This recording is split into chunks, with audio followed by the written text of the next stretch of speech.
Election season is right upon us, and those primaries are coming up soon. We really got to get to know these presidential candidates who've made it through this part of the process. Some of them may yet, drop out in the next few weeks. So let's take a look at some of these candidates in particular. Today, I've done some research on Ron DeSantis. Now, this is not an endorsement. It's my initial take on the candidate. It'll have some factual information, and then I'll go into kind of my opinions on Ron DeSantis so far. But even so, I have not decided on exactly who I'm going to vote for in this election season. I just needed to know more about all of them. So here's what I found out about Ron DeSantis. Ronald Dion DeSantis was born in Jacksonville, Florida in 1978. He is a Yale University and Harvard Law School graduate. Now, those don't mean quite what they used to, but back then it was still pretty important. In 2004, he joined the U.S. Navy, eventually promoted to lieutenant, and served as a legal advisor to SEAL Team 1, amongst other postings. He deployed to Iraq in 2007, then served as a special assistant U.S. attorney until his discharge in 2010. He began his political career with a run for Congress in 2012, defeating a field of 6 Republicans in the primary and the Democrat nominee in the general. He was reelected in 2014 and 2016 pretty handily, as I understand it. He was a founding member of the Freedom Caucus and a staunch ally of President Donald Trump. During his time in Congress, he was solidly opposed to gun control, criticized Obama's immigration policies, and co-sponsored Kate's Law, which would have increased penalties on repeat immigration offenders. He also introduced an act to allow states greater accreditation ability in higher education.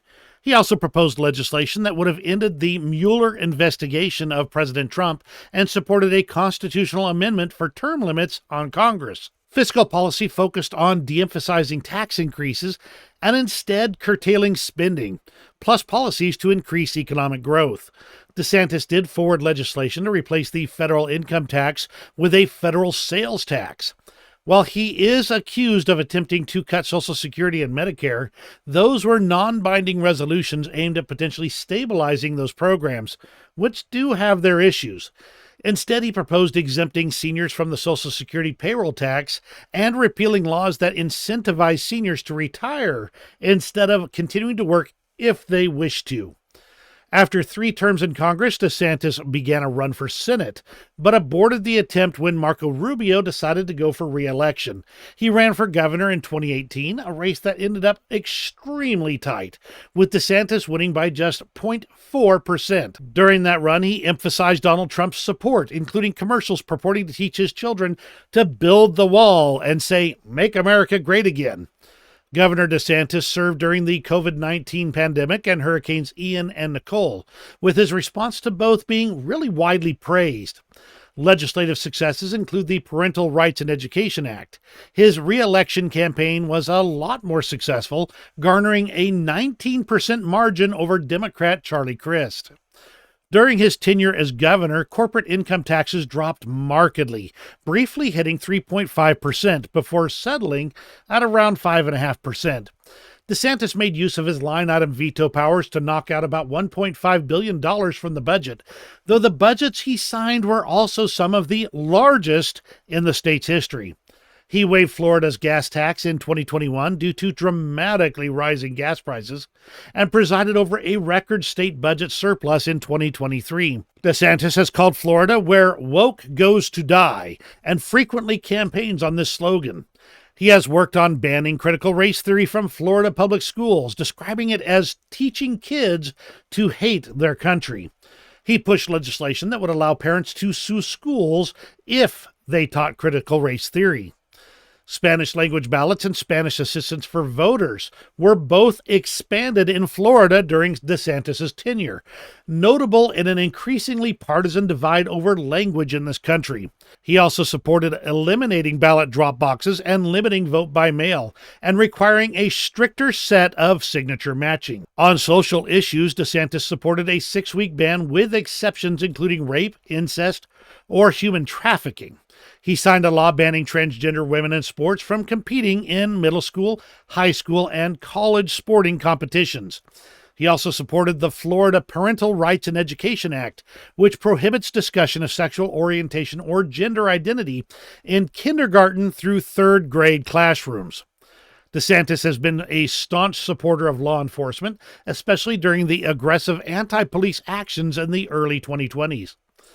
Moving on to immigration, the state of Florida now sports an anti-sanctuary city law, requires local governments to aid federal immigration efforts, and expanded E-Verify. DeSantis likewise sent a group of asylum seekers to Martha's Vineyard. Asylum seekers could also be called illegal immigrants. That situation still has pending lawsuits. Environmental policy is a bit mixed, depending on your viewpoints. DeSantis has supported environmental conservation projects and protection from flooding, but has also questioned the so-called climate science as it currently stands. He supports fossil fuels and opposes renewables and even sanctioned investment firms for considering environmental issues. He was an early entrant into the presidential election field, announcing in May of 2023. He's so far turned in some rather lackluster debate performances. So what do I think of Governor DeSantis? Honest to goodness, the guy looks like he's a relatively decent Republican outlook kind of a guy. He does seem to have been running just basically the worst possible campaign for president. I'd even say bordering on sabotage that I think I've ever seen, at least in recent memory. Some of the things that he's been doing, some of the positions he's been taking clearly are ones that were inspired or even directed by, say, campaign, consultants, ones that were probably trying to steer him in a different direction.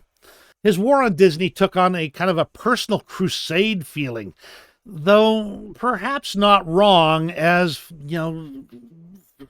Disney really started poking their nose into local politics rather than sticking with their role as producing videos and running theme parks. My gut feel on him is he's really likely a good principled man who may be finding himself well out of his depths when it comes to the national stage. Lately, he's gotten kind of wishy-washy on some topics, maybe trying to separate himself without alienating the Trump voters. Much of this appears to have been very badly executed, leaving him looking pretty weak and ineffective, rather than like a clear, strong alternative to Trump. Conversely, his foreign policy bona fides seem to be severely lacking. While he generally looks like a solid choice for domestic policy, he's gotten rather wishy-washy on international fronts. He is tied in with the Heritage Foundation, which has recently become an arm of Hungary's Orban that is focused on appeasing Russia. However, he still claims to be solidly against China on foreign policy. What's left is an international policy that is hot and cold, lacking a fundamental set of guiding principles that any of us can really rely on. So what do you think of Ron DeSantis? Let me know in the comments below. Is he somebody who's going to garner your vote outright, or is he somebody that might be a good alternative to your preferred candidate? Let me know as well. If you enjoyed today's video and want to see more of these quick summaries of the presidential candidates, make sure you hit me with a thumbs up and subscribe so you don't miss any of those. I am going to be looking at Vivek Ramaswamy next and giving my thoughts and opinions once I've given him a full research like this one. You have a great rest of your day, and we'll see you on the next video.